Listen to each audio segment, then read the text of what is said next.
Question number 41 এটা গোলকৰ আয়তন আৰু পৃষ্ঠকালি সমান গোলকটোৰ ব্যাস হ'ব আমাৰ হাতত দিয়া আছে এটা গোলক হৈছে ফুটবলৰ নিচিনা এইটো বৃত্তাকাৰে অংকন কৰি দেখুৱাই আছোঁ এটা গোলক আৰু তাৰ পৃষ্ঠকালি সমান বুলি কৈছে প্ৰথমতে আমাৰ জানিব লাগিব গোলকৰ পৃষ্ঠকালি সূত্ৰ হৈছে 4 পাই r স্কয়াৰ 4 পাই r স্কয়াৰ গোলকৰ পৃষ্ঠকালিৰ সূত্ৰ আৰু গোলকৰ আয়তনৰ সূত্ৰ জানিব লাগিব 4/3 পাই r কিউব আমাক কৈ দিছে দুয়োটাই সমান পৃষ্ঠকালি আৰু আয়তন সমান কৈছে গোলকৰ আয়তন আৰু পৃষ্ঠকালি সমান তাৰ মানে দুয়োটাই আমি ইকুৱেল ধৰি ল'ব পাৰোঁ 4/3 পাই r cube is equals two কি হ'ব গোলকৰ আয়তন আৰু পৃষ্ঠকালি সমান গোলকৰ পৃষ্ঠকালি 4 পাই r স্কয়াৰ এফালে চোৱা 4 দি 4 কেঞ্চেল হৈ যাব পাই দি পাই কেঞ্চেল হৈ যাব এফালে কি থাকিব r কিউব মানে কি r তিনিটা পূৰণ হৈ আছে r পূৰণ r আৰু ডিভাইডত কি আছিলে 3 4 কেঞ্চেল হৈ গৈছে পাই দি পাই কেঞ্চেল হৈ গ'ল আৰু 3 আছিলে 3 r কিউব মানে r তিনিটা পূৰণ হৈ আছে এফালে কি আছে r স্কয়াৰ মানে r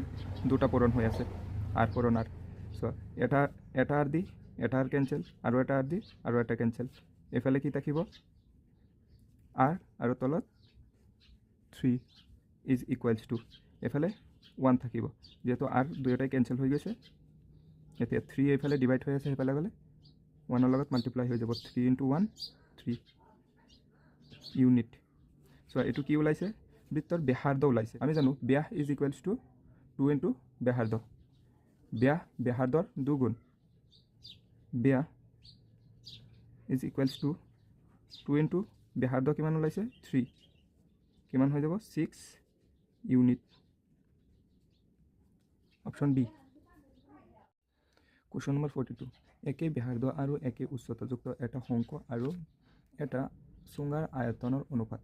আমাৰ হাতত কি প্ৰথমতে কি কৈছে আমাক একে ব্যাসাৰ্ধ থাকিব লাগিব আৰু একে উচ্চতা থাকিব লাগিব কাৰ শংকুৰ আৰু চুঙাৰ ঠিক একেদৰে দুটা চিত্ৰ অংকন কৰি ল'লোঁ একে ব্যাসাৰ্ধ এইটোৰ ব্যাসাৰ্ধ r বুলি ধৰিছোঁ এইটোৰ ব্যাসাৰ্ধ r চুঙাৰ উচ্চতা h শংকুৰ উচ্চতা h তাৰপিছত কি কৈছে আয়তনৰ অনুপাত কাৰ আয়তন শংকু আৰু চুঙাৰ এতিয়া শংকুৰ আয়তনৰ সূত্ৰ কি আছিলে 1/3 পাই r স্কয়াৰ h আৰু চুঙাৰ আয়তনৰ সূত্ৰ আছিলে পাই r স্কয়াৰ h এতিয়া দুটাৰ অনুপাত লৈ লওঁ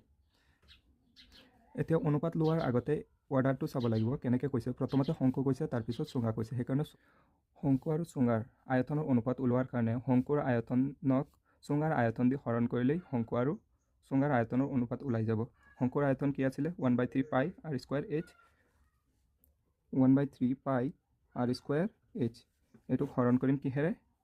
চুঙাৰ আয়তনেৰে চুঙাৰ আয়তন কি আছিলে পাই r স্কয়াৰ h পাই r স্কয়াৰ h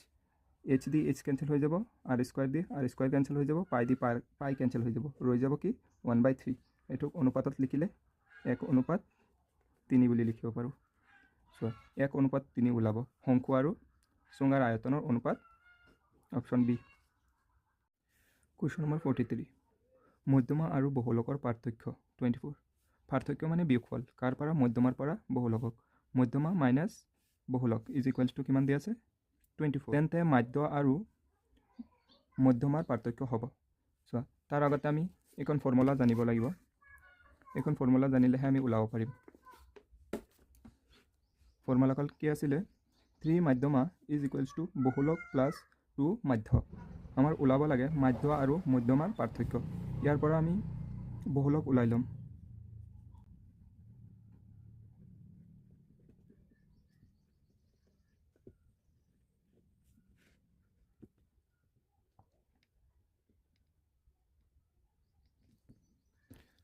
ইয়াত কি কৰিলোঁ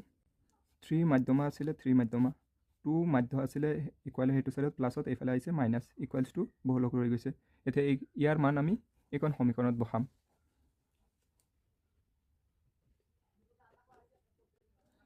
মধ্যমা মাইনাছ বহুলক কি আছে বহুলক মানে কি ওলাইছোঁ 3 মধ্যমা মাইনাছ 2 মাধ্য ইয়াত বহাই দিম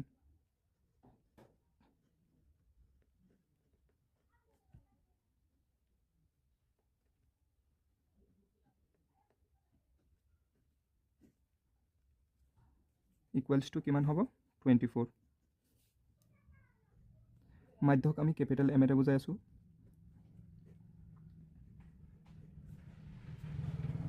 আৰু মধ্যক স্মল এমেৰে বুজাই আছোঁ যাতে সহজ হয় কেলকুলেশ্যন কৰিলে। এতিয়া চোৱা কেপিটেল এম মাইনাছ, এইটো মাইনাছে কি কৰিব, ইয়াতো মাইনাছ কৰি দিব, মাইনাছ এম, আৰু এইটো মাইনাছে মাইনাছ প্লাছ হৈ যাব 2 small m is equals to 24। এতিয়া চোৱা ইয়াত কি আছে, কেপিটেল এম এটা আৰু মাইনাছৰ তিনিটাৰ পৰা এটা গুচি গ'লে কেইটা থাকিব, মাইনাছৰ দুটা এম থাকিব, plus 2 m is equals to 24। এতিয়া চোৱা দুয়োটাত কি কমন আছে, 2 কমন আছে, 2 কমন আনিলে কি থাকিব, 2 দুয়োটাৰ পৰা কমন আনিলেও ইয়াত মাইনাছ এম থাকি যাব আৰু প্লাছত স্মল এম থাকি যাব, ইজ ইকুৱেলছ টু 24। 2 এইফালে পূৰণ হৈ আছে, সেইফালে গ'লে হৰণ হৈ যাব। Capital m minus plus small m is equals to 24/2। এতিয়া চোৱা capital m plus small m is equals to 2 দি 24ক হৰণ কৰি দিলে কিমান হ'ব 12। এতিয়া আমাক সুধিছে কি মাধ্য আৰু মধ্যমাৰ পাৰ্থক্য। মাধ্য কি আছিলে স্মল এম আৰু মধ্যমা আছিলে কেপিটেল এম। এতিয়া চোৱা small m minus capital m is equals to 12। এতিয়া চোৱা আমি ইয়াক কি বুলি কৈছিলোঁ, মাধ্য, আৰু এইটো কি কৈছিলোঁ মধ্যমা, ইজ ইকুৱেলছ টু কিমান ওলাইছে 12। মাধ্য আৰু মধ্যমাৰ পাৰ্থক্য 12 ওলাইছে। অপশ্যন কোনটো হ'ব, বি। কুৱেশ্যন নম্বৰ 44, প্ৰথম 100টা স্বাভাৱিক সংখ্যাৰ পৰা এটা সংখ্যা লোৱা হ'ল, সংখ্যাটো 8ৰে বিভাজ্য হোৱা সম্ভাৱিত হ'ব। চ' আমাৰ হাতত মুঠ ফলাফল কিমান দিয়া আছে, 100 দিয়া আছে। 8ৰে বিভাজ্য যোৱা সংখ্যাকেইটা হ'ল 8ৰে বিভাজ্য যোৱা সংখ্যাৰ সংখ্যা হৈছে 12। 1ৰ পৰা 100ৰ ভিতৰত 12টা এনেকুৱা সংখ্যা আছে যিকেইটা 8ৰে বিভাজ্য। এতিয়া ইয়াৰ সম্ভাৱিতা ওলোৱাৰ কাৰণে আমাৰ হাতত মুঠ সংখ্যা কিমানটা আছিলে 100, আৰু 8ৰে বিভাজ্য যোৱা সংখ্যা কিমানটা 12টা। সম্ভাৱিতা কিমান হ'ব, 4 দি 3 বাৰ, 4 দি 25 বাৰ। অপশ্যনটো চাই লোৱা 3/25। কুৱেশ্যন নম্বৰ 45, তলৰ কোনটো এটা ঘটনাৰ সম্ভাৱিত হ'ব নোৱাৰে। আমি জানো এটা ঘটনা ইৰ সম্ভাৱিত P of E সদায় 0 আৰু 1ৰ মাজত থাকে। সদায় সম্ভাৱিত 0 নহ'লে 0তকৈ ডাঙৰ হ'ব লাগিব আৰু 1 নহ'লে 1তকৈ সৰু হ'ব লাগিব। সম্ভাৱিত কেতিয়াও মাইনাছত হ'ব নোৱাৰে, 1তকৈ বেছি হ'ব নোৱাৰে। অপশ্যন ইয়াত চোৱা 0তকৈ ডাঙৰ কিন্তু 1তকৈ সৰু, এইটো এটা সম্ভাৱিত হ'ব পাৰে, কিন্তু আমাক সুধিছে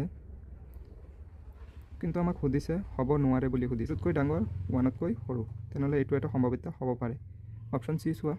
1তকৈ ডাঙৰ, আমি কি জানো কোনো এটা প্ৰবাবিলিটি 0তকৈ কি হ'ব নোৱাৰে, সৰু হ'ব নোৱাৰে আৰু 1তকৈ ডাঙৰ হ'ব নোৱাৰে, তেনেহ'লে অপশ্যন কি হ'ব, চি।